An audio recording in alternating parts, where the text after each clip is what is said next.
All right, guys, we are live. This is Beard. Excuse me. This is Beard of Darkness Book Reviews, and I have a very special guest today. This is a guy who I met through, I believe, my Discord. Yep. Uh, he is a writer. He is a father. He is a published author, and I'm just really happy to have him here. He's got a lot of great insight. Mr. Montague, how are you tonight, brother? Oh, I am doing really well. I'm happy to be here. As you said, we met through your. It started with your YouTube channel. You asked a few questions. I dropped a few comments, and then I looked you up on Discord, and we've been having an active chat. For a couple of months now, as you've been putting a spotlight on the indie community. So Yeah, I'm excited to be here and happy to have a chat with you about writing. this right here is probably the heart and soul of what I am here to do because you've been a mentor. You've been somebody who has been very active and very giving with your time. You've been not shy to give me your critical advice. You're not here to give me false hope. You're not here to put anybody down either. You're here to give me constructive criticism, and those people are very valuable in this indie community. And you've got some really fascinating things that I've learned about you, and we'll get to those. Um, how's your day been? Give us a little about yourself, kind of just to start off. Don't lead into just too many specifics because we've got some good questions. Oh, sure, for sure. So it was a regular sort of Sunday breakfast with the family, go grocery shopping, come back. My son's in the next room watching the ALCS, I believe. So Oh, he's completely in a twist right now because both teams are from Texas and he doesn't know what he's gonna. what is there to do, right? So he's Yeah, playing right now.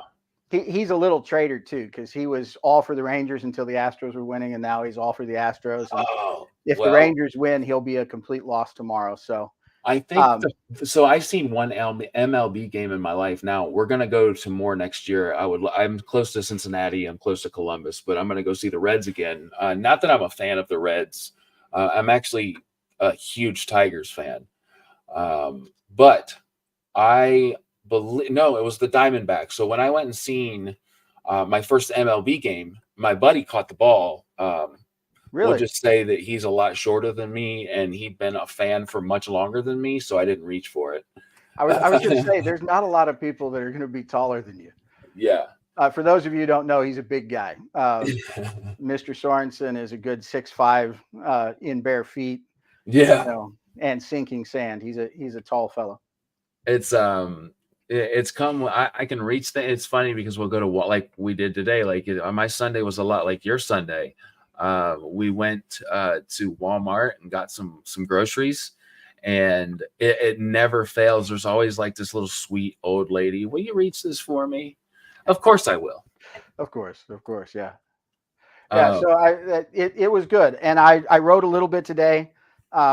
Mostly it was editing today. I'm one of those guys that writes a little bit every day. Um, yeah, and I'm a Red Raider fan. I no tell way. people all the time that I will watch the Red Raiders play Tiddlywinks if they show up. So yeah, I've always been a Raider fan. As a matter of fact, if I were to turn the camera around, it's all across the wall on this side. So, real quick, I have to hop up and grab something super You're quick. fine. So, I'm going to lead you into a question. That way, you can keep people entertained while I leave for like 30 seconds. All right, done and done. Yeah. So, give us two things. What was your very first novel? Whether you did any publishing with it, what kind of stepping stone? It's got to be a stepping stone, right? For sure. And what was your first published work? And this is awesome, guys. Listen to this. This is very interesting. Be right back. All right, all right. So I'll tell you two things. So the first novel I wrote to completion, I wrote a 90,000 word story called Posing, probably about 2006, 2007. It was a crime thriller about a girl from a strip club who stole a bunch of money from the mob and went on the run. So she's on the run and being chased by the mob. First novel I wrote. It wasn't very good. Well, let me rephrase. The story itself is a good story. My ability to execute has improved since 2006. The first story I ever got published, and so here's the thing it's important to remember. I got so much encouragement from this story, even though it is what it is. So the first story I ever sold, and to this day, it's the best per word rate I've ever been paid. I sold a story to Penthouse when I was 20, I don't know, 21. So back in the early 90s, that's so cool. I sold a story to Penthouse. They paid me $400 for like, I think it was 1,800 words. But here's the thing that got me is I got a personal letter from the editor who purchased it, the purchasing editor. She gave me a lot of encouragement, some really great advice. But the thing that I got out of that, I had a huge lesson from this. I felt too much for myself out of getting, selling a story. I thought I was too good, all the rest of that. And I disrespected my audience. And I really lost a lot of potential opportunity there. Back in the early 90s, those are New York City editors. It was a big deal. That's awesome. Yeah. And I got paid professional rates, which is awesome. That's the only one that I've ever sold that was done that well. But that's where I got my start. I learned a ton from the opportunity, and it gave me the fuel to know that I could write. That one story out of creative writing, I can finally put a face to this guy. You have had an impact with a lot of the people. Like my little image. I told my wife earlier, I said, I've never met somebody who looks like their avatar. Brother, you don't leave anything. You look like your avatar. You've got the chin. I look exactly like my avatar. My son, who might be watching, I don't know, he made the avatar for me. He created it to look just like his dad. He calls this Lego hair. Why is that? Because it looks just like the hair you'd put on a Lego person. I don't know why I didn't put two and two together. I want to make a couple comments real quick. Go read books. Thank you for saying that, Matt, my dude, my guy, my buddy through BookTube. I've had quite a few people already mention, awesome, I get to see what this guy looks like because you're influential on my channel, man, and people are noticing. I think that's so cool, and thank you. It happens when you talk a lot. Well, you do, and that's not a bad thing. That's a wonderful thing. And another thing I heard from Nick Horvath, he said he was going to try to stop in. We'll see if he can. Yep. I believe it's really late where he's at, or really early, whatever. He's in New Zealand. He's like, I've seen the comments, really great comments. I'm anxious to see what he's got to say. So you have already had an impact, and that's why I'm having you here, man. Like I asked you to be on, and it's I wanted to make sure people know who influences me and who helps me, who has a good, who has some wisdom to share, because I'm here to learn, brother. And you have absolutely given me some things to learn. And we're going to talk a little bit later about some things that I'm going to get into that you're also going to be helping me with learning. That really is where it comes from. You mentioned it was an offhand comment in one of your interviews. You made an offhand comment, and I responded to that offhand comment. It was all about you wanting to write, which is something I'll tell anybody who wants to write. Pick up a pen, get the keyboard out, start writing. And one of the things that I want to tell anybody who wants to write is don't be discouraged by your first story. You should be tickled to death whenever you finish that first story, because a huge part of this is finishing. Getting the first story out is a huge accomplishment. Don't care if it doesn't work or you don't get the words right or anything like that. Take the victory lap for having finished a story and then learn from it. Take a look at it. It's just like, if you play baseball, watch the tape, see how you're putting your feet, whether or not you're getting your swings in right. It's the same thing with writing. Get your story done, take a look at it, see what worked, what didn't work. Nobody's an expert when they start. I don't know who it was, but somebody said you can never be a great at something you're afraid of failing at.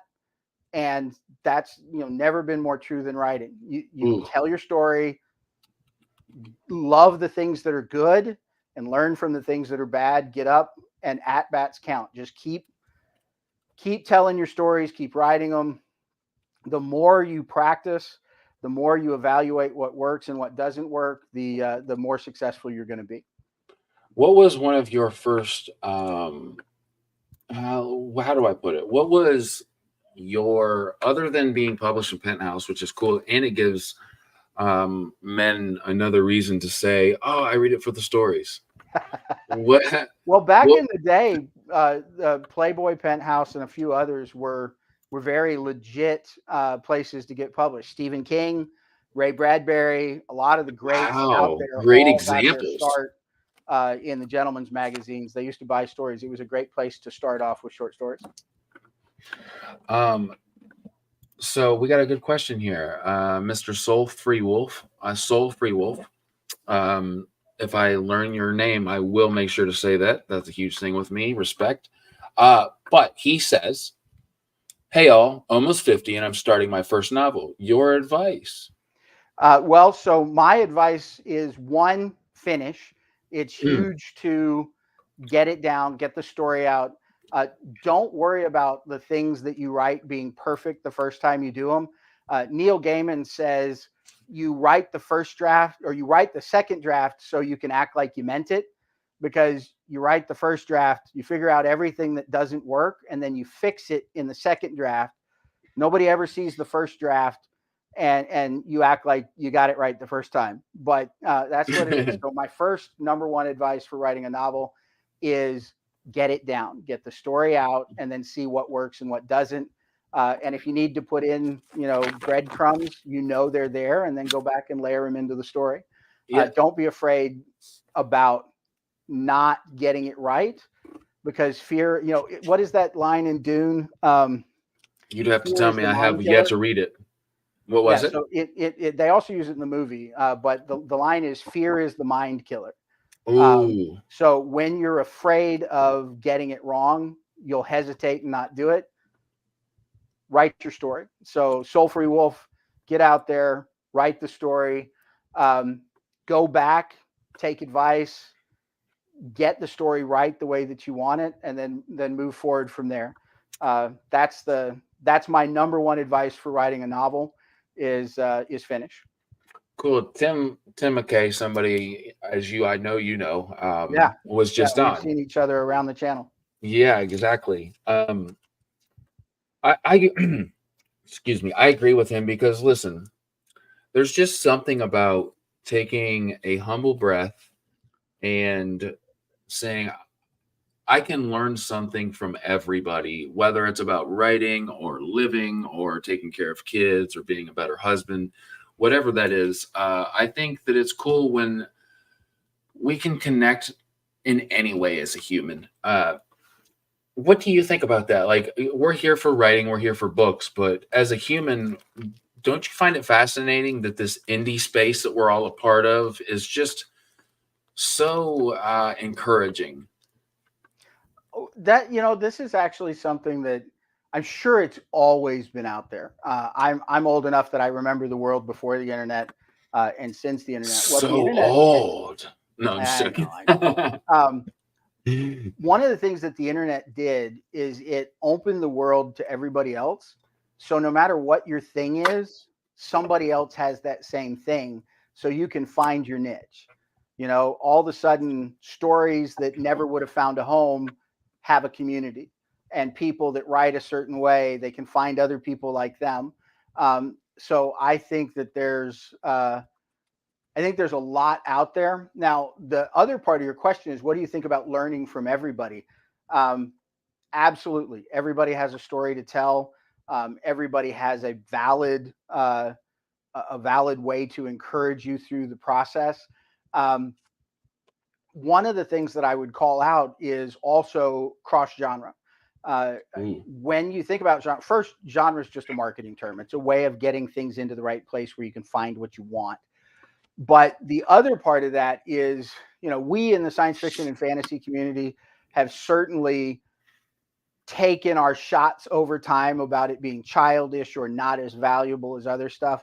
But I encourage us not to do the same thing to other genres. Ooh, that's a good I've point. I've learned a ton from the writing of other people that write stuff that I don't know.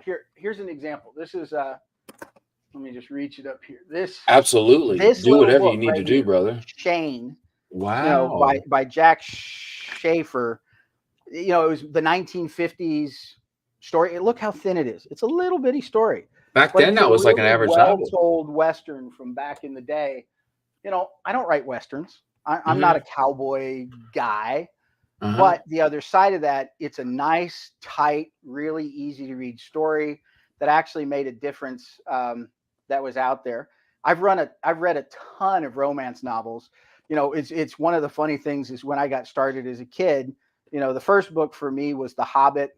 Thank God I had a teacher in the 6th grade who noticed a bored kid that wasn't paying attention and wouldn't do his homework, and she promised me. She said, "I tell you what, if you read this book, I'll give you credit for the stuff that you wouldn't do." Sat down with The Okay. Hobbit. I read it. I'm a lifetime reader. I read The Hobbit. I read Sword of Shannara. And then, What is your, by the way, real quick, what is your opinion on the Shannara trilogy? Or, well, it's like so 14 Sword books, of right? Shannara is great, classic hero's journey. At 13 years old, oh my God, Okay. great book. Now it's just good fantasy. So for me, it was a gateway drug. I kind of loved it. I still have a Awesome. ton of respect for it. I would give it to my kids to read, absolutely. So Sword of Shannara, the Terry Brooks. Now, I got to admit, I didn't know until I was an adult that it was more than a trilogy. I thought Yeah. it was just the 3 books. There's So so many Sword, books. Wish Song, and Elfstone, or whatever the order is on those 3. Turns out there's like 10 more. Yeah. But I never read those. I didn't even know they existed. But when I was maybe 13 years old, I watched my mom read Gene M. Ewell's Clan of the Cave Bear in like a day. And since it was there, I read that. And all of a sudden, I'm reading romance novels too. So I've read a bunch of that stuff. I'm And I glad you're touching on learned. that, by the way, the romance, because us as fantasy lovers, we're like, okay, I'll read anything, but what you're telling us is there's something to be gained from every genre, and I'm so glad that you're using one that is, it's a hot take, and I love that. So here's my hot take on romance novels. I mean, they're pretty whisper thin in terms of a lot of things. But the other side of that is they sell more than anybody. They have addicted fans that read over and over. Authors get set up for a long, long time. They're doing something right. Yeah, 100%, if So not more don't right than most disrespect a writers. romance author just because they write stuff we're not into. Sure. Um, so, I would encourage people to read right around. I've got a series over here. Here, I Go can grab her. grab it at one point, Go but grab her. Yeah. the here. We got time, and I'll say a couple things. So, Samoki, dude, thank you for being here, by the way. Me and him had a wonderful conversation. Excited for it to be published. My guy, what the hell's the wait up? No, just playing. Do you at your pace. But he says, I'll be starting my next novel, a Western, this upcoming month. So Awesome. I think what he's saying is he's going to start writing. Let me know in the comments because it'll be up. Oh, my dude, it'll be up tomorrow. My God, look at that. You wish for something, it's going to be up. We had a good Congratulations. time. It's funny because speaking of it, we had to do it in 2 takes. The first take, my wife being, I think she was 8.5 months pregnant. She comes in like halfway, like, I don't know what to do because I have 3 kids and I know you're trying to do this, but like I can't take care of 3 kids because they're being crazy. And like he had to edit that out. Hopefully you better edit that out. But then we finished it up. We just had a wonderful conversation. So yeah, look out for that. But romance. So there's lots of things that fantasy authors fall short in when we judge them, or not judge when we critique them. Yeah, I wouldn't Um, say that for just fantasy, science fiction, and fantasy, but just every genre should recognize what works for the other genres. They're doing something right. They've got yeah, fans. They've got people that love them. You come to science fiction and fantasy a lot of time for world building. Yeah, so far I've read all of those, but Shane goes down in about 45 minutes. It's an easy so is read. that a So Shannara reference? No, Shane. The first novel Oh I pulled yes, down. what you just Yeah, held up. Sorry about yeah. that. So this one right here. So Patrick O'Brien. This is the Aubrey Ooh. Maturin Oh, series. looks like some It's sea. historical fiction. So it's Okay. Aubrey Maturin, English sailors. What was the name Um, and author again? it's what Master and Commander came from. It's like 20 books, uh, all completely digestible, really fascinating. Lots of good stories about naval battles. But again, historical fiction, not science fiction and fantasy. What was the author again? Shane O'Brien? Patrick O'Brien. Patrick, I got Shane from your Patrick O'Brien. Okay, Yeah. Patrick And then O'Brien. the series is Aubrey Maturin. So Aubrey is the captain and Maturin is there you go. Yeah, Tim says for the win, so I've got to read it. Great series. Very digestible. I think I read all 20 books in like, I don't know, 3 months, something like that. It was Wow, that's a very pace. digestible, good candy. Um, but the point there is, as you're learning to read and write, read across genres. Like even this. I love when people do this, by the way. Like one of my favorite So things is like seeing. this is straight up history. So this is Ooh, the history of Julius wow, that's Caesar by Philip beautiful. Freeman. Very good read, super interesting. Julius Caesar was an interesting dude. Um, I learn a ton by reading history, and it makes the things that I do feel more real. If I just stick to the stuff that's in my imagination, I'm going to mess it up. Put yourself in a Whereas, box too. yeah, so I've got history, I've got romance, I've got science fiction, fantasy. Um, And yeah. knowing you, those are categorized A to Z, right? Did not realize I did that. No, Um, I told on you right there, man. And that's a I good did thing. not This realize guy you did that. is One he's a thing I will efficient say man. about my library, as you look around here, with the exception of the classics. So if you look at the red books across the top, that's the Harvard classics, the 200 novels that they thought you had to read in order to have an education at Harvard. And Uh-huh. then I've got, I think it's Yale is the ones I've got over there. A lot of classics, but the big thing is read as much as you can, read what other people did that works well. And it'll show you what you like and what you don't. So here's an example. If you look at American authors, you've got Steinbeck and Hemingway, Ooh, yeah. great writers. What I Sure. discovered is I dig Hemingway and I don't like Steinbeck. What did Steinbeck write? Grapes of Wrath Grapes and of Wrath. For Whom the Yep. Bell Tolls. Those are the two that you throw up there. I didn't know that until I was a big Metallica fan, For Whom the Bell Tolls is an awesome novel. Okay. It's not just an awesome song; it's an awesome novel. It's one of the best American I novels wish ever that I written. would have noticed the book first because I feel like somewhat of a hypocrite saying that I know Metallica's version before Steinbeck's, but your Well, boy will be reading that for whom the don't bell sweat it. tolls. It's a really good novel, written in the '50s in a very clear and easy way to read. So I really got way off of the question that we were on there, but the basic answer is read a lot, read across genres, and recognize that just because it's not your thing doesn't mean it's not right. And you get a lot there. What is your favorite genre to write in? Um, so it's science fiction and fantasy, both. I have been spending more time in fantasy, in part because I'm writing a series right now. I wrote my 265,000th word on my current novel. For those who don't know, that's a chunky ass book. It's 1,500 pages right now. Double, I mean, in draft form, double space. So like I'm thinking I'm gonna probably have to split it. 700 pages, Yeah, right? it's a nice it's a nice chunky contribution, but it's part of an epic. I mean, if I tell that whole story, it'll be like 19 novels that are all chunky like that. It's a lot of fun. I'm enjoying writing it.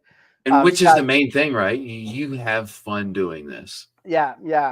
So that one is I'm writing a story. I'm writing a series called The Stories of Temra, but essentially that particular novel is the telling of two families that are in a giant fight. One of them has started a conquest of the world to rid the world of magic.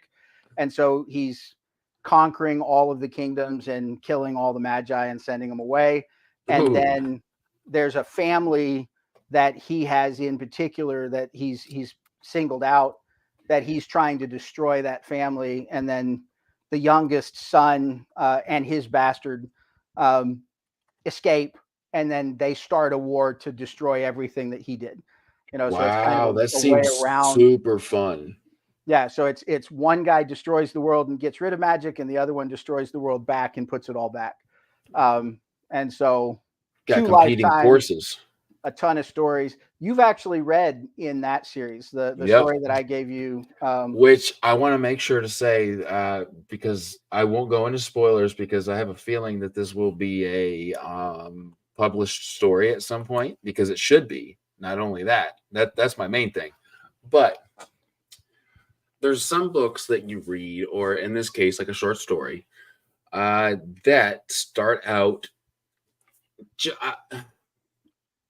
There's some books that you start and you're not really sure how to feel or how to take it. As far as me, I like to catch a feeling at the beginning of a book. Where is this heading? Where you have no question. You start out in a very dark place with dark things happening, with people who are kind of witty. They're used to this dark thing happening. I hope I'm talking about it Oh, you're as fine. You're much fine. as you had fun writing it, because listen, there's some things happening at the beginning that aren't necessarily so fun to think about unless you're reading it. So when you start reading it, it's and what's the name? The Marked Man? It's the Marked Men. So that particular story is the Marked Man, because it's the story of the little brother of a gang leader Mm-hmm. wanting to do what it takes to become a part of the gang. And oh my And gosh, it they're really hits murderers home. and thieves. It's a rough environment. For those people who are interested in the types of things that I write, one, Which you should be. it's I don't want to say that it's grim dark, but it's definitely dark. It's It's definitely close. grim. Yeah, it's Yeah. very, if not grimdark, it's very close. And I think that you and I talked for a reason. You knew that I was into that dark. Oh yeah, I Yeah, followed you because you did my thing. So yeah. So if you yeah, guys are like a fan of what we talk about, the authors we talk about here, and I say we because Joe Montague has a Abercrombie, lot. Yeah, he has a lot George R. R. in common Martin. with Yeah. me. I talk to this guy every day. There's not a day that goes by I don't. He has very wonderful things to say, very good ideas for the channel to go well into the future. This guy, I don't know if he would have told you, but I'm going to. He's a consultant. He's about processes. He's about doing things the right way, and he's very good at it. So when it comes to storytelling, it's just kind of like falls into what he does anyway. Yeah, yeah. I am a consultant, and I believe in process orientation. There's a way to get things done, and so Totally we talk about works. that. Yeah. So just in terms of the Marked Men, it's the story of a gang, uh, and for people who will be interested in reading stuff that I write, my son says I can't write a story that isn't about the mob or prostitutes or assassins and it's because I find people that do bad things fascinating. Of Um, course you do. and more than that, what I find interesting is giving them humanity. So Oh, hopefully, what I'm doing is telling stories about bad people mm. that make you root for the bad guy. There's And no better feeling than when I'm reading a novel, and I'll tell you the exact point when it happened with Joe Abercrombie in the First Law trilogy. You've got the blade itself. The moment that Colonel Glocta, yeah, I can't remember the God, guy's that guy's a name. bastard. Yeah, and I love him. Thank you. I seen Timothy pop up here, my dude. Thank you for popping in. So there's a point in which he talks to another officer. I can't remember. And West Yes, West. at the West is end one when of he them. says, "I can't believe you didn't come to check on me. I can't believe," because they were buddies in the war, and Right. Glocta's really fucked up, and things happen to him, and to find out, Glocta finds out that his mother turned him away, and Glocta just becomes this human all of a sudden. And I remember just almost crying. Not that it was a very emotional thing, but because the whole time you're reading about Glocta, this guy is just like this dickhead, like inhumane, really ruthless He's a bastard. bad guy. And then all of a sudden he's a human. So I wanted to make sure that you knew that that is such a big thing with me, and I'm sure a lot of readers. Yeah, yeah. I love the fact that they can make you root for it. You know, I grew up in the, you know, so The Godfather, 1970s. You end out rooting for Michael Corleone. He's a Yeah, murderer. he's the Marco Corleone. He's a horrible guy. He's a He dick. murders his own brother. Yeah. And yet you're like, we want to see him succeed. So, And I but just I'll really, forgive really dig him. that. I see we're getting some good questions here. One thing for Soul Free Wolf, and actually let me call this out. So I'm gonna call out a few things. Guys, you have no idea how much I love when people grab shit off their shelf. I love it. Ask questions away. I want to call out some real yeoman work that's out there that's great for people getting started. As you get out there and you write, and not just the people that are getting started, just everybody. Short stories are really awesome. And if you get into anthologies, it's a great way to get, you know, samplings of all the different people writing that you enjoy. And it's also a really great place for new authors to break in. So, like when I started this last time writing, so I've told you before, I've had 3 big stints of writing. Yeah. And one of the things that I did the last is I started writing with my son, and it started with this book right here. So this is The Ring Giant. It's an anthology Hold that it was up a put little bit. together. Hold it up a little bit Oh further. yeah, can you see? The Ring Giant, awesome. That's a beautiful cover. I love it. Yeah, the Zombie Pirates did a good job. This was a contest that the Zombie Pirate Publishing put out. They used to do it every year. They do it was a contest.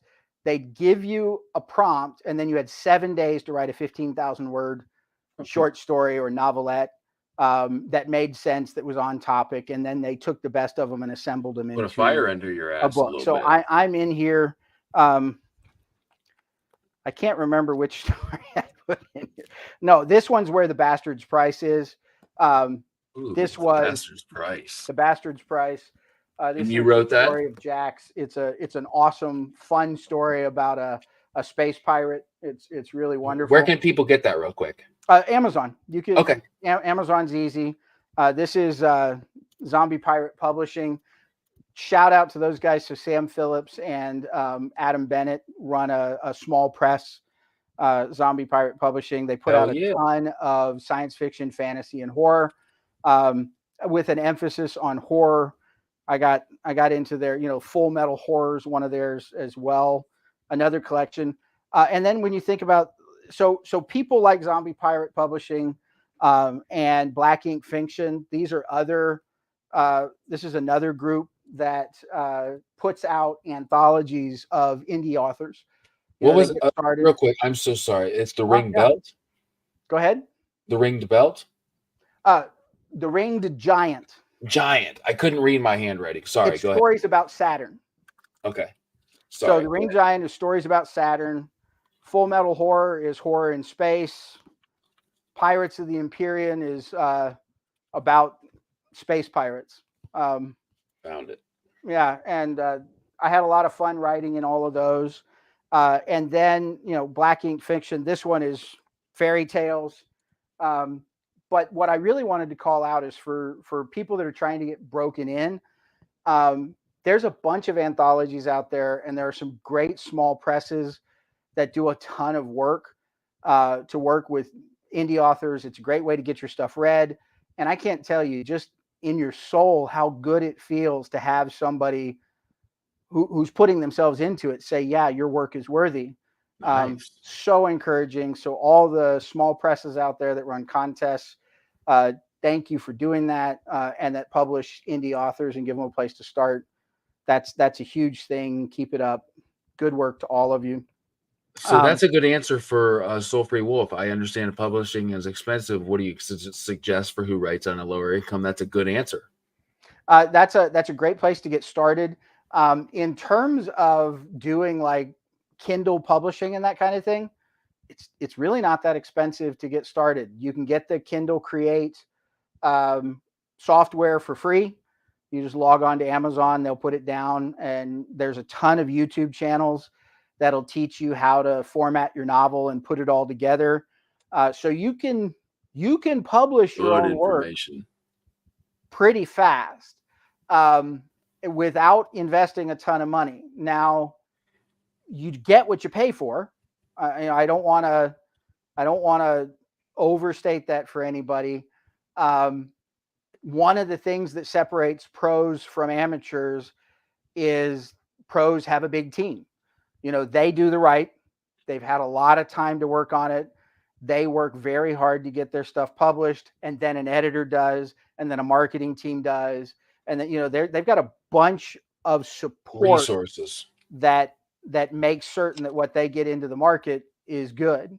There's nothing that prevents an indie from putting out a professionally published product. Ooh, It's that's just such that a when you're an good indie, point. you're doing all that work that they have a team for. So if you are going to try and turn out a book that's going to show up and look like a pro novel, you have to write a good story. You've got to do the editing. You've got to be hard on yourself and make certain that you get it just right. Do all the clean, do the edit, get all the readings, get the feedback, do the copy editing.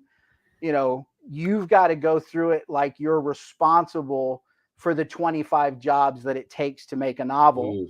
And if you do, you can turn out a book yourself every bit as good as a pro publisher. But, it's kind of like My dude showed Hey up. there, Nick. Until It's a I was pleasure to speaking see about you. him earlier. So we should never look down on the indie group. As a matter of fact, for indie publishers, you should be looking up to them because they have to do everything. It's just like small business and big business. A small business let me give you a perfect example. Let's hear it. Ferraris and Lamborghinis and Rolls Royces are handmade, bespoke projects. They're small businesses. Yes. Oh, good point.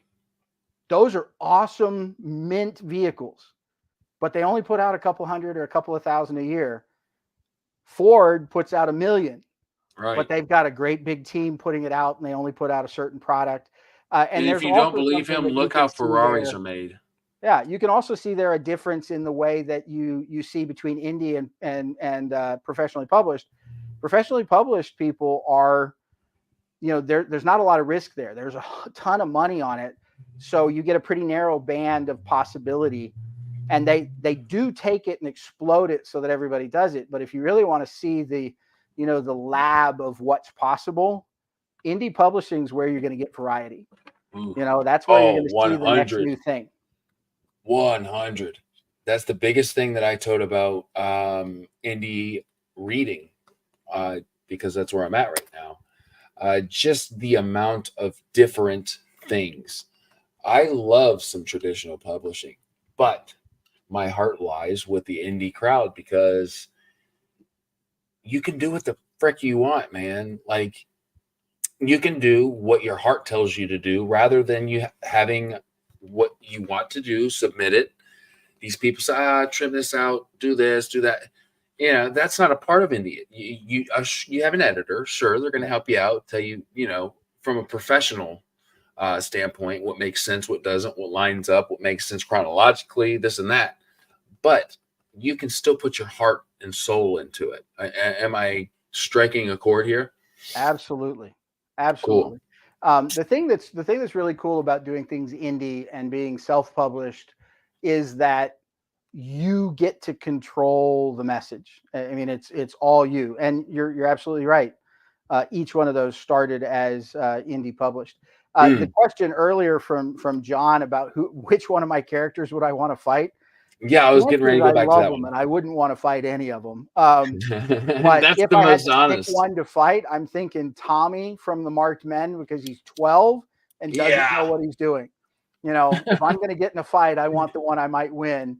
Whereas, if we went from the Marked Men, I wouldn't want to touch Meg. Some pretty skilled guys she's in that a murderous story. little bitch. Yeah. There's some pretty skilled guys in that story, and I think he chose the right one. I try to do my best with characters to make them really skilled in one area and completely deficient in others. Okay. Brandon Sanderson says faults are more interesting than strengths. They are. Um, and so I like to give everybody that I write a problem. They're either overpowered here and incapable. As a matter of fact, one of my favorite characters from the novel that I'm writing right now is a guy named Eldred. He's a super powerful mage, but he has no control. Ooh. So he's got a ton of power, but he can't control it. So he breaks things. He does it wrong. He overdoes it. It's like a cook who can only burn things. Okay. And so he's got Relating a a little big bit to part of Stole this Free is he's Wolf got to here. learn how He's to a cook. control his powers. So I understand. That was an understand publishing is expensive. Okay, so I know I'm just sitting here rambling. You basically have given me No, I was a about to venue ask to you. just It yap kind of yap leads yap. into what you were saying. What is some current projects? You kind of almost led into it. I was going to interrupt you actually and speak that question because you're kind of Okay, going into it. so I basically have three worlds that are in different places. So I have a science fiction series, and when I say series, it could be many stories or many novels. They're basically worlds where I tell stories. My science fiction series is I call it Near Earth, and that's because it is not very far in the future humanity, which is the story of the android awakening in the context of First Contact. So this is where androids, robots have just become aware of themselves. And so that we have a separation of humanity from our creation. But it happens to come to pass in the same slice of time that we discover a wormhole that connects us to the other side of the galaxy and other beings. So we're dealing with both the thing we created and the thing we discovered. And so I tell lots of stories. They're either stories about androids becoming more human-like and the consequences of that, and it gets me to cover racism and problems that come from thinking that our tools are now beings and inner. I don't know if it would be called species because it's not. We created them, but relationships between robots and humans. And then, of course, we've got this big war. The story that I gave you, Terminate the Root, is about an Yeah. android assassin who's trying to live through the peace. We've now have peace between androids and humans, and he has no purpose. So it's basically the story of a middle-aged man who doesn't know what to do with himself because the thing that made him whole doesn't exist anymore. And I haven't read that one yet. Well, that's So essentially what it is. So he murders a bunch of people. Um, so that's the Near Earth series. Spends a lot of time with androids, a lot of time with possible space travel, and then in the context of dealing with alien species. And there's actually two different alien species that we encounter, and they themselves are in a conflict. So that's sounds fun. the Near Earth series. I have an urban fantasy, which is about think of it as werewolves, witches, vampires, etc., except Yeah. for they run the underground in human society. So if you were to think of all the different criminal cartels actually being run by supernatural beings, That's super um, cool. and the context of that story is the passing of the Seaward Island wolves from grandmother to granddaughter, and it's a power struggle for the handoff of um, power across the generation. So you basically get a mob story about a mob princess, but with werewolves and vampires, and everybody fights each other. There's lots of death. There's a fair amount of sex. It's a good bit of fun. No, it And then sounds of like course the story of Temra, which is the two families fighting for each other. the story of Temra. Will you spell Had a Tem? great comment. He said all of the most fun and interesting characters in D&D roll extremes. OP, Yeah. yep, no OP in doubt. one category, terrible in another. I Yep. picked up it's the newest D&D, I think. I picked it up because I've kind of been trying to talk my wife into let me do some D&D, but I Man, just that's ain't got a the time sink. time. It's a hell of a Yeah, lot of fun, but it just time sink. yeah. And they're selling it at Walmart, and I was just walking. I always check the book section, even though most of the things that I read they will never sell at Walmart. I wish they would. Don't get me wrong. I wish they would. Uh, but I still check. One of the things that I have been looking at is Holly by Stephen King, and I just can't pick it up because I'll tell you why. I love Stephen King. I love him before COVID happened because I've read The Outsider, fairy tale, and he's mentioned COVID quite a bit in that. It's becoming a political game, if you ask me. It's a little too political because, of course, COVID was used as that. And I seen a review of Holly, and they took the cover, and instead of calling it Holly, they called it COVID, because he must have mentioned it so much in that book, and it really turned me away. Something that I looked so much forward to reading has really turned it away from me. Um, I've heard some feedback that it's pretty good. You know, okay, um, so Stephen King writes Stephen King stories, I um, hope so. and if you just ignore the politics and enjoy the story, I'm sure it's going to be great. I Um, and I think that's a good point. I really do, and I think that's the point that's taking over in my head. I do. I think it's going to take me a little time to get there because one if of the there's one things thing I that hate is politics and your fantasy books. one of the things that I hope people can get. So I know this is book reviews. We get a lot of people that are here to hear about books, Mm, but this particular conversation is about writing. And one of the things that you should understand is your characters are not the author. They that's true. all of my characters are a piece of me. That's for sure. I dreamt it up. I thought of it. All their actions are things that I would think. But I've never murdered anybody. Sure. I wrote a serial killer that was a rapist. I've never raped anybody. I've never murdered anybody. I've never, all the Well, rest that's of that stuff. wonderful to hear. Oh yeah, I mean, I've never been to the moon. I've never, Yeah, I've never no, fought a perfect. dragon. So I try to find the humanity in all of my stories, but they're not me, and that goes for Stephen King too. That's a good The point. people that he writes and his outside world not the same. By the way, he's a great guy. Wrote great novels. I his politics, my politics don't align, but that doesn't matter. I mean, he's a Yeah, no, really not great at all. And author, that's not what I'm saying. No, tells not at all. awesome stories. So, and he's got an interesting story. If you read Stephen King's On Writing, he tells you the story of how he got started, and just like the rest of us, he struggled. He worked another job. He threw away Carrie, which was the first one that he started. He Yeah, wrote it. His wife he took it out of threw the it trash can, in the and she's back. the one that Yeah, said, "This is good."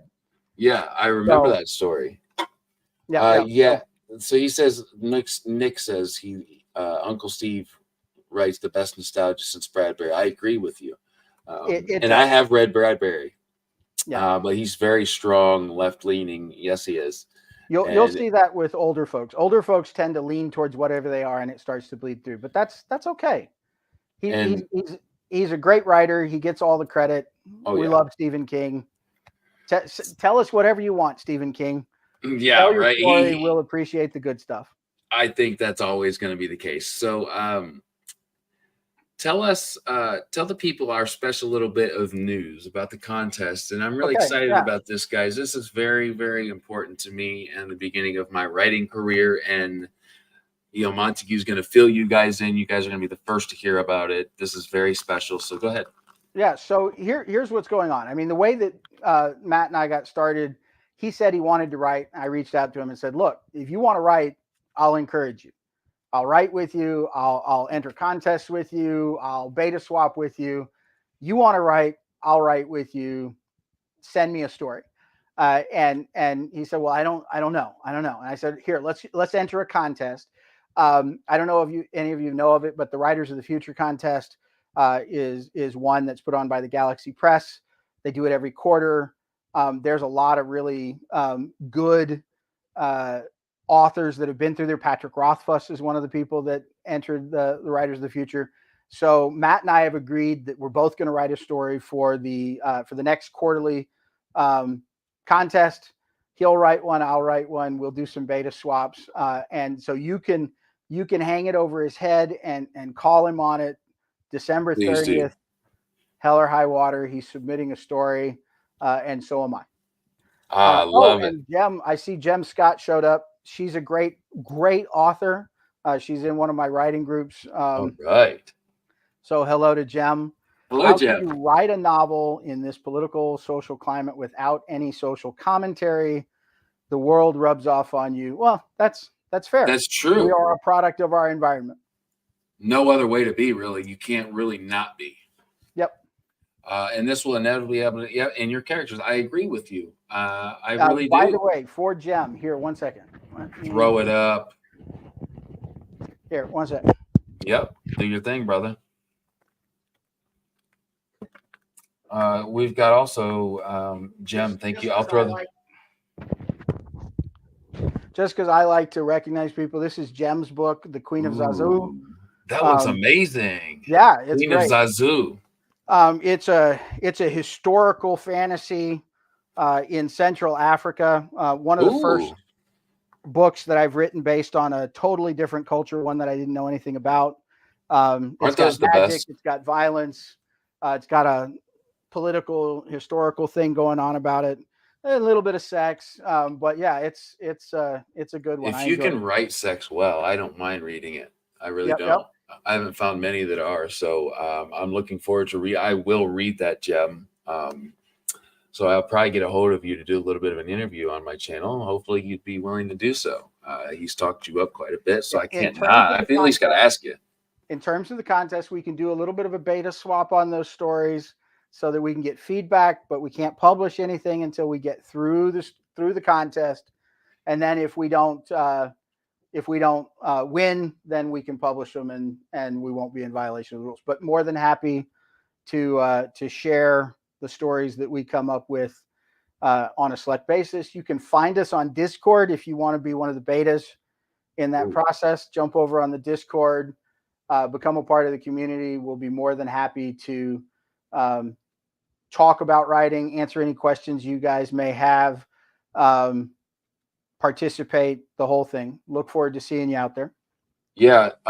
One thing that I'm not going to go too much into it because I want you guys to be excited for what I'm going to write, because look, it's been a long time coming. It's going to be, I can't wait. I've got an idea of what I want to write for the first time. I've tried writing in the past, and it's like, I watched some Stephen King things. I read his book on writing, and he's very much a pantser. I'm not.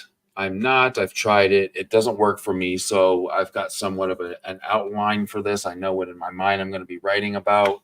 I'll give a little bit of a sneak peek. Part of my magic system will be involving a character named Severin. The reason I chose Severin is because from Denmark, my great-great-great-great-great-grandfather came to Grayling, Michigan, and there were still a lot of Sorensens. Severin Sorensen was his name, where my dad and mother grew up. And his name was Severin. I love the name. It's very manly. It's a great name. The place that you're going to run into a challenge is Severin Snape, but that's okay. It's okay. It's a cool name. I totally dig it. Yeah, it says Severin, and part of his magic will be, and part of the character's race that I'll also review will speak with nature in a certain way, probably through not necessarily music, but a melodic theme. Harmonics. That's awesome. Harmonics. Yeah. Thank you. Harmonics. Yeah, love it. Thank you for that. Yeah, straight Viking blood running through your man here. I had to look through my genealogy to find this out, but I had somewhat of an idea where I was like, okay, maybe Slovakia, it's like Sweden, but it was Denmark. So yeah, and also, sorry, I'm looking over here at the Oh, I comments real love quick. magical trees too. Bookmark. Of course, yeah, and there's going to be trees. Trees, especially, is something I'm going to speak with or speak through. They're going to kind of like obey me as long as we have a good relationship, kind of thing. Um, Nick, I knew this just because, like, I've seen pictures of you, my guy. You're a monster. With, yeah, you've got the look, my friend. And Jim says my characters tend to dictate their own behavior. People might not be happy with their politics, and that's okay because you know what? There's a certain is like okay, what I had an issue with when I brought up Stephen King was like I love a fantasy book, so if the politics in the fantasy world are left or right, like I don't give a shit. But it's like why bring in like or like if I hear a Current reference world to stuff. COVID, it's like come on, it's too much like real life. That's all I had an issue with. Yep. Um, Yep. Yep. No, and Nick's I get it. yeah. Resonant frequency, physics, magic. You know, that's one of the things that I think is really cool about science fiction and fantasy because when you think about it, science fiction is fantasy where you replace magic with technology. And then you kind of get science fantasy where, like Star Wars, you have Yeah, technology and magic. yeah, The Jedi's are magicians. Everybody else is using technology, science fantasy. But that's really all it is. You replace, you know, giant spaceships with dragons. Yeah, but it's the same kind of stuff, and I I dig dig it either the whole way. thing. Yeah, I Yeah. agree. Now, going past the first trilogy of Star Wars, you've lost me. But the first three, I'm a definite fan of. Well, now that depends. Are you talking the first three trilogy of The the Empire Strikes movies Back. or the Uh, 450 or whatever books? no, the books are like way, way before my time. Like as far as me reading or being interested in reading, Yeah. definitely the movies. Well, if you get into, if you were into the original Star Wars, and you get into the storytelling, there's like there's just gobs of Star Wars novels that that are pretty good. There's lots to go on there if you're into the science fantasy kind of stuff. Awesome. Yep. Man, this is so fun. This is the first time that I've actually like talked writing on my channel, and what a fun thing it's been. Book, I'm more than happy to. I know that at some point we're going to run out of our time here. I'm happy to have writing talks with you anytime you want. We can bring other people in to yeah, talk about writing. I think writing's a lot of fun. I was the really enjoy basis it. of what we're talking about. Yeah, yeah. I'm fine on time, so we can go as long as you like. But yeah, I'm having a good time too. We have one down here Absolutely. from Nick about Orson Scott Card. Any Okay, I suggestions we wanted to advance? hit Oh Jem. yeah, Jem says, I agree. I want real life. If I want real, yes. Thank you, Jem. You totally summed that up for me, and I didn't even know that's what I was thinking. That's a wonderful way to put it. Nick says, Orson Scott Card, any sufficient advantage technology is should be, indistinguishable from is magic. indus. Yes. Oh, and Yeah, it's so true because listen, our moms and dads, or your mom and dad, Montague. There it is. I just ordered that, by the way. I haven't read it yet, but I can't wait. great book, easy But read. yeah, it seems like magic until it's invented and we can do it every day. Like the cell phone, who would have thought? I remember as a kid, like thinking my face being somewhere else, like on a phone, perhaps it's not corded to the wall and you have to stretch halfway across with your foot up, right? Right. Was complete magic to me until it was invented. So there's nothing out of the realm of being possible for me. One Nick one of said, the things that I think is really really kind of cool, if you look at 1960s and 70s like spy stuff. So think of James Bond. yeah, There's a James Bond, um, Her Majesty's Secret Service, where one of the big tools was a briefcase that was a fax machine. Show up with a briefcase, take the secret documents, make a copy of them, and send them. That's your phone. Take a picture, send it. yeah, You've already got it. And there was a comment in here from Chris Bright, blurring magic and science. yeah. If you're into classic stuff, The Lord of Light by Roger Zelazny is basically the Hindu pantheon is actually space travelers.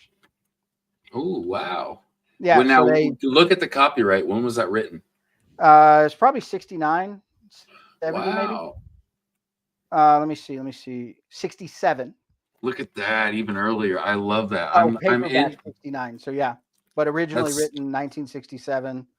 Rogers Zelazny, still digestible. Sometimes when you get recommendations for older science fiction or fantasy, they feel dated. So as an mm, example, Michael Moorcock is huge in fantasy. I can't remember his first name, but El Mibane is the last one. It's something of El Mibane. Anyway, Moorcock has a very dated way of telling stories. It's an interesting set of stories, super influential in the fantasy realm, but felt like uh, felt like it feels old. And then there's other things that when you read them, they feel new. So like if you yeah. read Victor Vinge, A Deepness in the Sky, it's basically insects in space. It still feels awesome. Yeah. Roger Zelazny stuff, because of the way it's done, it's okay. Gosh, I want to call out a couple people real here. We've got please. Palmer Pickering that showed up. Thank you so much, Palmer.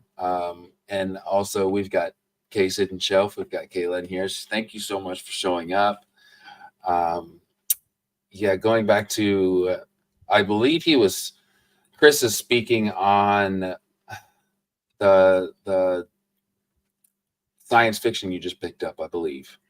Roger Zelazny. I believe so. I'm not sure. I hope that the context is right, Chris. Missed that one. I believe he missed that one. He read Amber by him. It's a worthwhile Elric of Melnibone. Thank you, Jem, There, look at that gem coming through. with the Thank you. Michael Moorcock reference there. That's awesome. Thank you. Thank you, Kay. Yes, thank you for he lots of good info dropped here. Uh, The guy's been at it for a while, so he's got some good info. Happy to yap and throw everything. So I'm working on a Victorian era mutant with steampunk magic fiction. Hey, I'm reading Jem's current work, and it's a steampunk Victorian era kind of steamy romance fantasy thing. By the way, Jem, we're in a writing group together, so she That's reads a cool. lot of my work. How We've can actually people written a find a couple of writing group? stories together, so I know she's super competent and a real mensch when it comes to helping out. So That's awesome. yeah. Congratulations on that comment, Jem, because that is so important to people who are writing right now, trying to get their name out there. So, if somebody's listening right now and they're not in college, of course, how can you find a writing group to be involved in? So here, let me call this out. So I'll give you a couple. One of the things that's great about the internet is that you have a great way to meet people. So AW, so Absolute Right. Jem and I met there. We've worked together for maybe 13 or 14 years. It's still out there. There's probably 60,000 people on it, and they cover all the different genres. So you can get out there and find your genre, find your people. Lots of new writers. A great place to get started. There's an opportunity to do share your work kind of stuff, but then you can Yeah. also branch off into writing groups. If you spend any time at Readsy. Readsy, not I found out about Readsy because they have a couple of YouTube channels that talk about how to write. I Okay. can make some strong recommendations for a couple of those that are out there. They do a really good job of teaching, but Readsy as the website also has a forum that you can have a talk about. If you get involved with the Writers of the Future, they've got a forum, and there's easily a couple of thousand writers that like to work together there. Um, and Good then information. yeah, and then you come to our Discord. Come on Yeah. out, be a part of the Discord, ask S- questions. It's a Speaking great of way to meet which, people. speaking of which, I have to shout out Soul Free Wolf just joined the Discord. Thank you so much for joining the Discord, man. We're gonna have some fun, dude, and you get to be a part of it. I encourage all you other guys to. A lot of the people here are in my Discord. But if you're not, please join So it because it's going to be a writing, reading, book recommendation kind of thing. I'll go ahead and throw in a couple of things for this right now. If you're not a part of the Discord, join the Discord, come be a part of the conversation. If you know people that are interested in a writing conversation and interested in this kind of stuff, share the video, tell them that you had a great time being here, be a part of it in the future. We'll be more than happy to help you. You can do your YouTube stuff, like, subscribe, do all that stuff. He's going to take care of you and keep you connected. The thing that's really cool about this channel, and the reason that I got tied up with it in the first place, is that Matt has really dedicated himself to making connections in the indie community. He I don't know if you guys know this, but he interviews like 4 or 5 indie authors a week. He gives them a platform to have a conversation. He introduces us all across the platform, and it takes a village. We celebrate each other's victories. I know that some of you guys that are out there right now have your own published work out there. I've purchased some of it based on your interviews. Lots of it. I will one day have something that I'm going to say, here it is. And I know that some of you are going to take a look just because I run my mouth and you want to answer with, God, this guy is a real joker. Or maybe you'll think it's awesome and want to read some more. I kind of hope. I think the latter. I'm hoping. I've read your work, so I've read lots of indie stuff, and I really enjoyed the Marked Man. It's well, and you've got the follow up on that, the East Road. I've already written that. Yeah, one you've sent that to me. I haven't read it yet, so I'm sure it'll be just as wonderful. But I can't speak on it yet, although I'm guessing it's going to be wonderful still.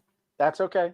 So we'll put all that together. Love the indie community. This is a great place to be. We covered A.W. Reedsy, Writers of the Future, the Discord channel that we have. And if you ask out there, we can put you in touch with all kinds of stuff. And then I would also recommend that your local community colleges are going to have your local community college is probably going to have a writing course that's going to cost like $100 to show up, get somebody that knows what they're talking about. And that's a great way to get mixed in with your community. There's a number of church groups that you can do in-person stuff with. And I would put dollars to donuts that if you get involved with any of the like local community centers, there will be a writing group. I'm going to tell you that lots of the local stuff is going to be, it's going to be an older crowd, but older means experienced. They've seen it, they've done it, and our part of the world is old enough now. I mean, let's think about it. H.P. Lovecraft. Ooh. That was the 1890s through 1920. I had an author on here just recently. Stuff long before us. So just because somebody's 20 years older than you doesn't mean they don't know their stuff. H.P. Lovecraft. I interviewed Zamil Akhtar, the writer of Gunmetal Gods. Yep. And the man literally touted Lovecraft the whole time. The guy's biggest influence. The guys that are into cosmic horror, they worship at the feet of Mr. Lovecraft. I've got some of his stuff up here too that I could tout out for you if I can find it. But yeah, I'm going to confess to everybody, and this is a big confession. Here we go. I don't like H.P. Lovecraft. There is nothing better than a hot take, man. Seriously. So my thing on H.P. Lovecraft, I like the monsters and I like all that stuff, but I find writing from that period of time as being very, ooh, I'm spooky, as opposed to taking me by the throat and choking me out. They want to tell me for a while that I'm scared. Yeah. And H.P. Lovecraft was writing a long time ago, and that was it fit for the time. Sure. I like the guys now that stand on his shoulders. We all stand on the shoulders of greats, and there's a reason we stand on their shoulders. It's so that we can see a little higher. I mean, if you don't believe him, look at J.R.R.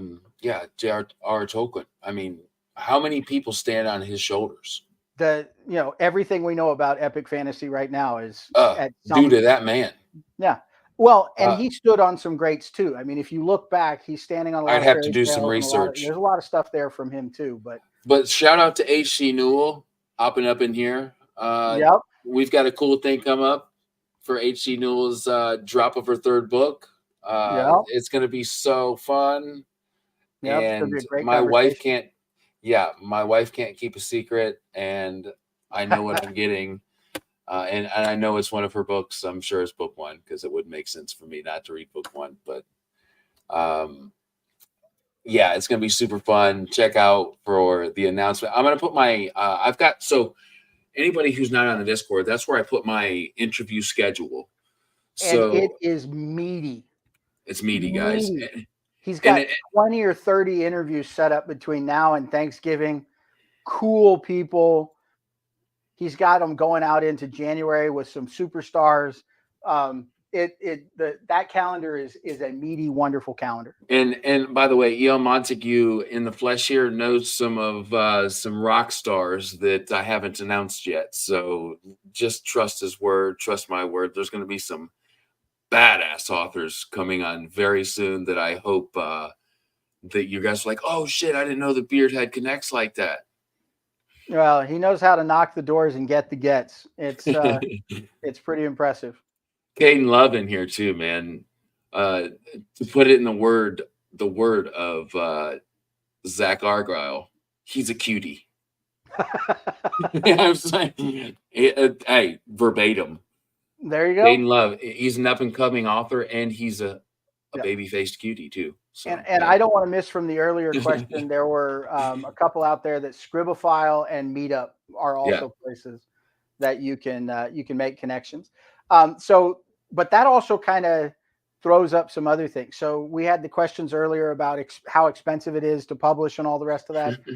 It doesn't have to be super expensive. Once you make these connections here and you've got people that can help you with your beta reads, you can do beta swaps. You've got your friends.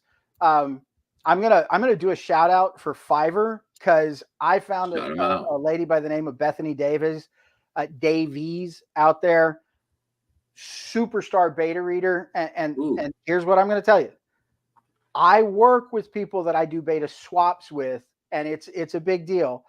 But it's one thing to ask somebody to read, 5,000 words or even 10,000 words. Yeah. But when you're dropping a 120,000 word novel or a 250,000 word novel, and you want to get good feedback in a reliable period of time, I personally have hired betas, and so just a shout out to Bethany Davies that I found out there on Fiverr. Superstar. I hope she sees this because that's important. It's one thing to be like, hey, she's a very good reader. She did some reading for me, gave me lots of excellent feedback that I was able to use. She read my serial killer, which means that she read some very violent violence, and she read some very sexual sexy, and she gave me superstar feedback. Critical feedback then. Also read the serial killer, and she can tell you that it was rough. It was. I felt uncomfortable writing it, so I'm sure she felt uncomfortable reading it. That's funny. I got to say it, though, real quick. HC, I hope you're listening. My wife, so just to give you a little bit of feedback, I have been trying to get my wife's like The Silent Patient is probably one of her favorite books. And then she's reading Lonesome Dove, which she frickin' is. She won't finish it just because she loves it so much. And then she picks up multiple fantasy books in which she doesn't get too far into them. H.C. Newell, she is like 3 chapters into your book. She can't put it down. You are the first fantasy book that she's able to read, and I'm so happy for her. I hope that that's a huge compliment. I hope you take it as such. I love that. I love it when you get a hold of a novel that you just can't set down. Yes, I don't know what the subject is. If you get it and it sucks you in and reads you all the way through, I'm gonna have to go buy an H.C. Newell now. Bro, so I know that there's lots of, so this is what I haven't read it yet, and I can't wait. But I hear there's lots of like Viking lore or like Slavic lore. It's all I gotta know is that somebody dies in a graphic and horrible way, and I'm there. I hear it's dark, and I can't wait. I hear it's really dark. Awesome. That's awesome. She said, "I'll take over this interview. Just let me get on cam." You have to wait until we hype people up, which you don't need any hype. People know of your book. Your books. Yeah, you're a fast typer. Look at that. But she's a novelist. She knows how to type. Yeah, so that's one thing. So Please tell me if this technology exists, because I feel like I want to write with my hands. Now, I know the keyboard does this, You mean but right longhand? longhand, yes. Okay. I wish that would translate to on my computer, because like I just love writing with my hand with a pencil or a pen especially. So I'm gonna tell you I'm gonna tell you two things about this. Mhm. Yes, the technology exists, Okay. and no, there's no way you actually want to do that. Okay. I mean, yes, I know that all the novels up until like 1980 were written in some form of, handwritten or typewritten, and there were lots of authors that wrote it and then their wife did the typing and that kind of stuff. You know, you'll cripple your hand. It'll be really really hard. Um, I've written I've written probably 10 or 20,000 words of a story longhand, and learn how to type. Although, who was it that did all the stuff on his phone? Oh, that That's was EC nuts. Greaves, a trilogy. Yeah, dude. And these, Nuts. let me just pull. I got to throw them up because of my dude. This is just two of the three books. I got the first book over here because it's on my, like, one of my And I immediate apologize TBRs. to whoever you are. I can see the picture of the book. I can see your face. I just can't There's one more remember. book There to you add go. with this. Daughter of the It's the Beast. Daughter of the Beast, and then you've Yeah. got Sister of the Dead and Mother of the Bond. On on a phone. That's Yeah, insane. on a phone. And the coolest part is he was on a train, like, to his menial day job that he ended up like stopping to write more, from what That's I understand. that's every writer's story. Every Sure. every Look giant at me writer messing that up my you've ever green seen screen out here. there, with the exception of Christopher Paolini, which is the exception to prove the rule, they, everybody had a job. Everybody's got to support themselves. You know, everybody's a, George R. R. Martin was a mid-lister for 30 years before Game of Thrones, Yeah, hit big. So all you guys out there that have a day job that have to work and write and do all that stuff, don't sweat it. You're just like everybody else. It's a good thing. And that gets to the message of, there's no one way to do it. Just like there's plotters and pantsers and planters and gardeners and all the different names for how to get it done. Everybody does it a little bit different. I The think real message Palmer. is get it done. Do it, get it finished. Don't be ashamed of the way that things look in first draft, because all first drafts suck. Okay, Don't worry about the fact that your first story is a bit rough, because nobody's perfect. Everybody has to learn how to do what they do. You don't become an expert until you've had repetitions. sure. And nobody's perfect when they start. Palmer says Don't be the other discouraged. cool Keep thing learning. about writing on a computer is the search feature to check on consistency. I think that you're right. Absolutely. I think I brought that point up just because, like, it just feels nice to kind of like write nice cursive. Not that you probably could read my cursive, but I think I'll do my outlining with my hand and then type the rest. Um, so Nick says, I think that, like, rock on HC Newell. Yeah, I honestly, Nick, I think that it would be one that you would enjoy, my friend. It's dark. It's like I said, I haven't read it yet, but I know it's a birthday gift coming. Yeah, Mythology Press called out Brandon Sanderson write 5 novels before he was published, and he was actually At past work. that. I think Way of Kings was the 5th novel, but it was Elantris, which was like the 10th or 13th or whatever that sold, and then went back and sold the others. Yeah. By the way, so if we're gonna call out things that you should go look for, if you're Yeah. learning to write and you want resources, Brandon Sanderson publishes his college course. So he's a professor at BYU. He teaches one course. It's how to write science fiction and fantasy, but he puts his courses online. So you can Oh, go out to YouTube. 100%. You can watch the I whole watched. thing. Yeah. You can do the exercises. I've got a whole notebook with notes from those classes that I started They're before this channel. they're primo. They're really the one. He's a good teacher. Two, he cares about the stuff that we care about, so he does a really good job with that. I would also call out this guy right here. Give me a second. This guy, Timothy Hickson. Let me see. He Okay. does the on world building books. He's got a channel called Hello Future Me that he does. He talks a lot about how to world build and do your storytelling. He's an interesting guy. He does a lot of really interesting things on his channel to tell you about how to tell stories. He has a thing for Avatar, so a lot of his stuff is about Last Airbender, but in terms of quality for telling his stories, he's super. There's a guy named Schnee, Schnee, who does evaluations of Schnee. Schnee. That he does an evaluation of movies and the way that they're put together, and very in depth, tells you a lot about how to do stories.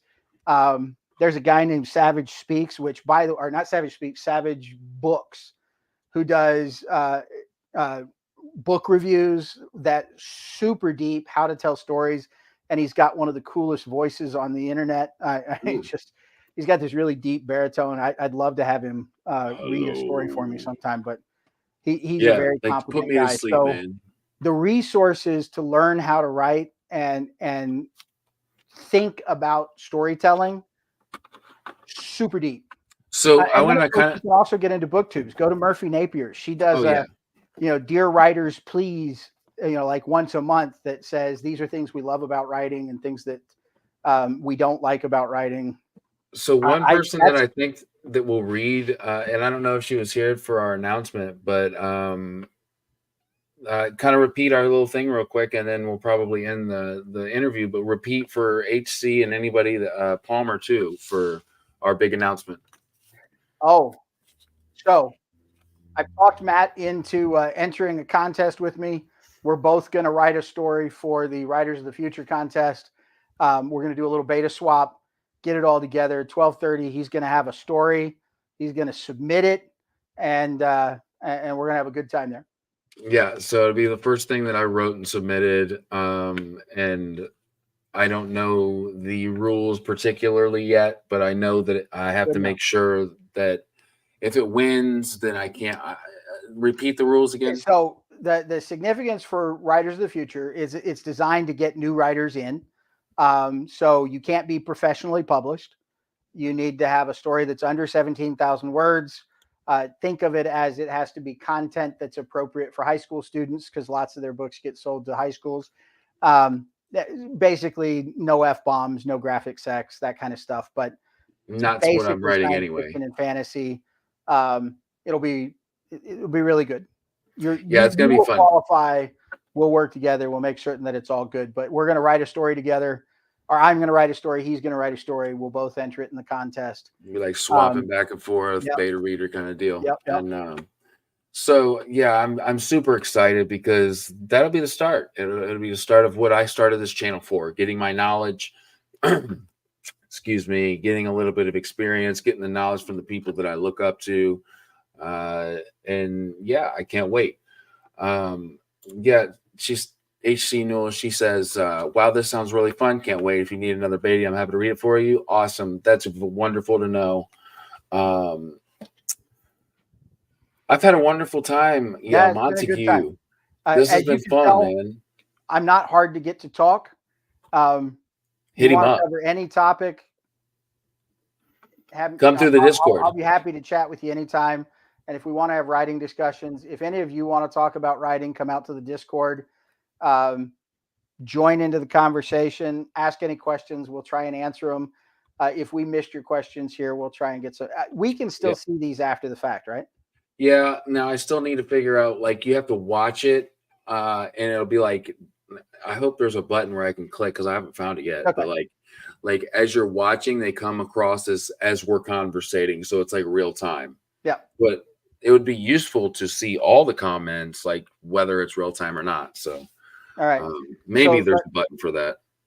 So as we do the wrap, a few things that we get there. The messages are: the way to write is to put one word in front of the other and keep doing it. At bats count. write more, submit more. Don't worry about whether or not you're perfect from the start. Nobody's perfect. Everybody continues to learn no matter how good they get. Keep writing, get into the stories, be a part of the community, uh, reach out for help when you need it. There's a space for all of us here. Find your niche, get out there, go do it. Yay team. That's the publish for the YouTube bits. Like, subscribe, go join the Discord. He has a Patreon that you can call on. You should do all that stuff. I think you've got another interview in a day or two. Yep. So let me look at my schedule real quick. I have a gentleman. Well, actually, right before this, he said he couldn't do it. So we will get to that. But I have on the 24th, which is Tuesday, I am having 7 authors on the channel at once. It's going to be a live thing, and it's going to be part of the science fiction fantasy loot box giveaway. I'm going to have 7 of the 10 authors that are participating in that, including Andrew Watson, The Fool's Tale. He has a wonderful booktube page. L.L. McCrae, her book is going to be in there. They're going to be doing a giveaway for their books. Let me pull it up real quick because I want to name them all. Please. Give me 1 second, folks. So will while he's pull this looking up. that up, I'll give you the other message. When this is all wrapped up and he publishes it, go back out, drop a comment on it to help the algorithm. If you know of anybody that would have liked to have a good conversation about writing, share it with them. The more that we work together as a group to get our messages out to each other, the better off we're going to be. Spread the love. We'll do the same. Here's a picture. We've got Morgan Shank. I'm going to try to read it. Erica Everin, Andrew Watson, Brian Wilson had him on the channel. We have got Sam Paisley, who I've got his book right here. Elements of Time, he'll be on. Amanda, gosh, I haven't, Auber, I believe. Charles Hack. L.L. McCrae, we have A.C. Salter, and I can't read The Curiosity's Edge. Anderson, I believe. Morgan Juju, that's wonderful. Yeah, so there's going to be 7 of the 10 on. I need to do a little bit more research so that I can let you guys know more about who's going to be on and who is also all 10 who's going to be taking part in this SFF loot box signed paperback giveaway. But until then, go to any one of these guys on Instagram. Brian Wilson, he's my dude. He is the one who got a hold of me and wanted me to represent this on my channel. I'm very excited to do so. Thankful as hell to be a guy that he thought of. Brian, if you want to watch him in particular, along with Andrew, I've had them both on the channel. We've done interviews with both of those guys. A couple of these people, including Sam Paisley, that wrote Elements of Time, and L.L. McCrae, they will be on for their individual interviews in the near future as well. And honestly, probably through this, most of these guys, if not all of them, because that's my deal. You guys know me. Tuesday I'll be talking with 7 of the 10. The other 3 are in the UK, and at 9 o'clock, that is about 2 o'clock a.m. Yeah, so those guys will be sleeping, but that's okay. We've got 7 of the 10. That's a 70% success rate. We're going with it, and it's going to be fun. I hope you guys show up. Unless you have anything else. All I'll say, Matt, is thank you so very much for giving me a little bit of a platform to have a chat here. I enjoyed it. Would love to talk about writing with you again at any time. Would love to have all you guys out there at the Discord ask any question that you'd like to ask on any topic. We'll do our best to answer it or point you to the direction of somebody who can answer it. This has been fun. As you can tell, I'm passionate about writing. I love writing. I've got a bunch of stories to tell. One of these days, I'm going to have a book that you're going to go, here it is. Hmm. I think we'll get the marked men out there for you. We I have 10 think of that those you, stories grouped together, and it'll be a good ooh, fun. yeah, you guys look forward to that. And one thing is, I think based off our conversation here, I'm going to do a sub section of my YouTube channel, and we're going to have people on, even if they're not published yet, which you are, by the way, for people who don't know. Yep. This legend here has published in Penthouse Magazine.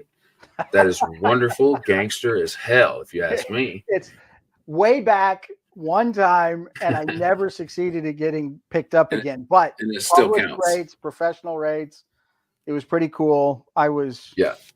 20.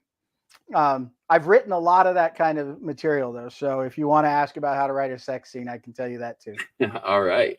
Well, and from the man himself. But yeah, I'm going to do a subsection for, people who want to just talk writing. And like what we've done here, you've given us some wonderful tips from a guy who's been writing for a while. I look forward to anything you put out. And thank you so much, guys, for showing up. We had a really great turnout. Thank you for all the comments. And it's been a lot of fun. And until the next time, because this won't be our last talk, Montague, we More will than see happy you to have another. guys. Yeah, absolutely. So hit the Discord. I'll have all the links in the bottom. Follow, like, subscribe, share, all that fun stuff. And we'll see you next time, guys. Thanks for coming out, guys. It was a pleasure. Beardy out. Ooh, that might be my new closing phrase Look there. at you. Beardy out. Uh, Anyway, is it us or are we live? no. We're still live. Beardy out. Beardy out. Okay, there we go.